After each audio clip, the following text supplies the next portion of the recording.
sekarang kita lanjutkan bagaimana implementasi ya, dari undang-undang tersebut dengan adanya BNPB tadi ya.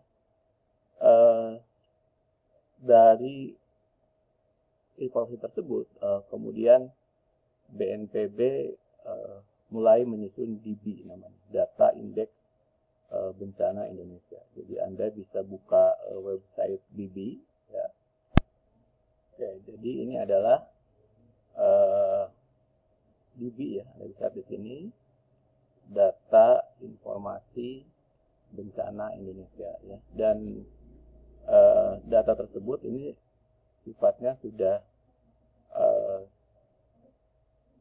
interaktif. Jadi kalau Anda misalkan di kuliah sebelumnya kan kita bicara mengenai lokasi kajian Anda. Ini saya bencananya apa? Misalkan sini saya sudah pilih bencana banjir. Ya. Kemudian berapa jumlah kejadiannya misalkan. Ya, jumlah kejadiannya. Kemudian pada tahun berapa. Oke, jadi kita pilih ya jenis bencananya, misalkan gempa bumi Jawa Barat pada tahun 2018 karena kita bisa memilih bencana yang ingin kita lihat ya. Nah, data ini sebetulnya semua dikumpulkan oleh BPBD tadi. Data BPBD dikirimkan ke BNPB, kemudian dibuatlah informasi infografis seperti ini. Oke, dan ini tingkatnya itu sampai tingkat kabupaten. Jadi kalau misalnya kita mau lihat Sumatera Selatan itu mana saja yang kena. Jadi saya misalkan ini ambil saja Jawa Barat untuk ini Bandung, ada Kabupaten Bandung. Dan kalau dilihat di sini bencananya apa? Bencananya kita pilih. Jadi ya kita lihat bahwa informasi ini hanya ada banjir, bukan berarti bencana lain tidak ada, bisa saja terjadi, tapi kemudian pelaporan yang dilakukan oleh BPBD tersebut belum diupdate ataupun belum disampaikan kepada BNPB. Jadi untuk Bandung itu hanya bencana banjir. Kemudian karena terkait dengan tadi di Hyogo Framework bahwa sebisa mungkin jumlah korban itu harus dikurangi ya. Oleh karena itu kemudian di sini, jadi kalau tadi bencana tadi mungkin 2020 ada banjir saja, kita asumsikan seperti itu. Nah, karena apa, kita lihat di sini korban bencana akibat kejadian tadi berapa banyak ya. Untuk tahun 2018 di sini tercatat hanya kejadian banjir, jadi 4 kali kejadian banjir ya dari total kejadian. Jadi 2018 di Kabupaten Bandung itu hanya terjadi kejadian banjir. Kemudian berapa jumlah korbannya? Di sini kita bisa lihat dari 4 kejadian tersebut ya. Hanya 4 kejadian ya. Oke. Ini ada koordinat kabupatennya.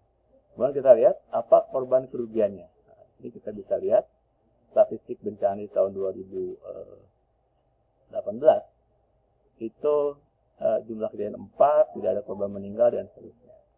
Kenapa informasi ini penting? Tadi kita lihat di framework tersebut itu diperlukan. Nah, jadi ini informasi seperti ini nanti Anda buatkan resumenya pada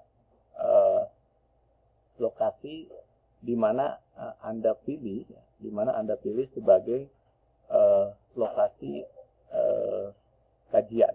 Tahap pertama adalah Anda menjelaskan berapa banyak korban bencana yang ada di tempat Anda tadi. Nah, apa saja bencana yang tadi disebut ya, yang Anda bisa lihat, kita kembali menggunakan peta ini.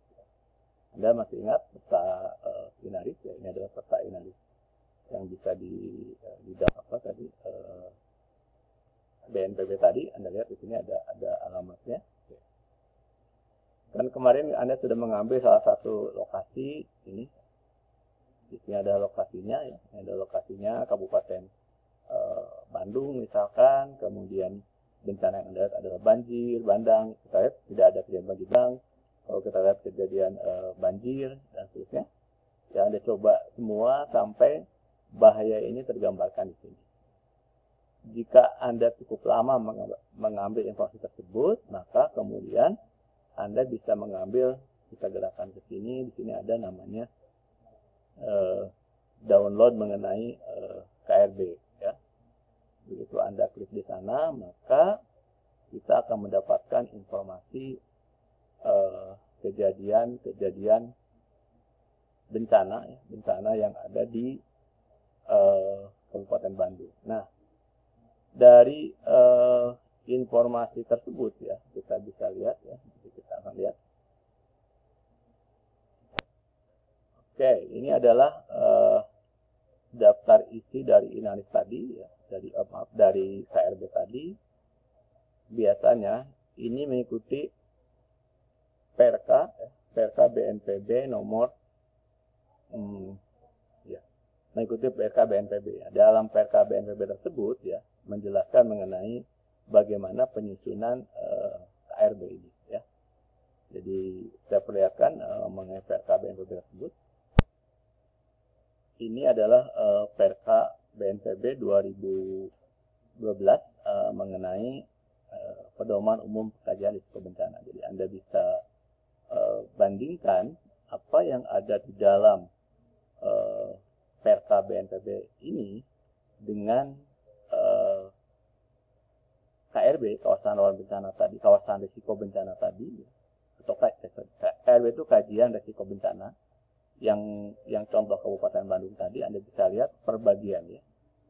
Nah, di situ Anda bisa lihat ini misalkan dari konsep umum dan seterusnya, persamaan dan seterusnya yang digunakan, bahwa dalam Perka tersebut ya, dalam Perka ini ya, bagaimana menghubungkan ya, antara di bagian pertama tadi saya menjelaskan bagaimana hubungan antara hazard, ya, exposure, ya, kemudian kerentanan, yang merupakan persamaan dari resiko. Jadi resiko merupakan fungsi dari hazard, kerentanan, ya, dan oke. Ya, jadi konsep yang digunakan ini mengacu pada Hyogo Framework. Dari Hyogo Framework itu bahwa risiko bencana merupakan, ini adalah gambar fungsi ya. Jadi ini sebetulnya bisa kita tuliskan sebagai fungsi dari ancaman kerentanan dibandingkan dengan kapasitas ya. Nah, kapasitas ini di dalam gambaran tadi belum ada ya. Secara matematik ya, jadi kalau kita persamaan matematiknya, persamaan matematik tersebut ya dituliskan dalam bentuk nah di sini juga ada masa berlaku kajian dalam 5 tahun dan seterusnya. Anda silakan pelajari siapa saja yang dapat mengkaji resiko bencana tersebut ya, ada penjelasannya. Nah, metodenya metode yang digunakan dalam ini dijelaskan sekali bahwa peta yang digunakan ya, mampu menghitung jumlah jiwa terpapar dan seterusnya. Ini Anda bisa lihat, dan persamaan yang digunakan adalah yang di bawah ini. Nah, ini contohnya ya, contoh yang bisa dihasilkan. Anda juga sudah mendapatkan gambar di sana. Oke, pesan yang Anda lihat. Lalu apa yang Anda harus tuliskan dari dokumen ini ya, dari dokumen informasi bencana ini ya. Oke. Setelah Anda menyampaikan gambar yang pertama pada bagian ini, Anda tentu melihat informasi di sini secara lebih detail ya. Pada bagian ini misalkan indeks risiko dan seterusnya ya. Di sini ada beberapa informasi yang harus Anda analisa ya. Ini Anda tuliskan dalam bentuk report. Misalnya di daerah Kabupaten Bandung tersebut yang banjir itu di lokasi di mana saja ya. Karena ini kan sebetulnya peta tersebut juga sudah ada. Yang Anda lakukan menganalisa, ya. Dari DB, dari data indeks bencana, korbannya sudah ada. Pertanyaannya, itu di mana lokasinya? Oke. Akibat apa? Nah, dalam dokumen ini ada. Jadi, pada tahun 2018 itu kejadiannya. Tetapi, daerah-daerah yang beresiko, itu juga ada petanya di sini. Jadi, Anda membuat report atas data yang Anda coba analisa dan Anda kumpulkan dari dua informasi ini. Oke. Itu bagian dari report yang harus Anda tuliskan.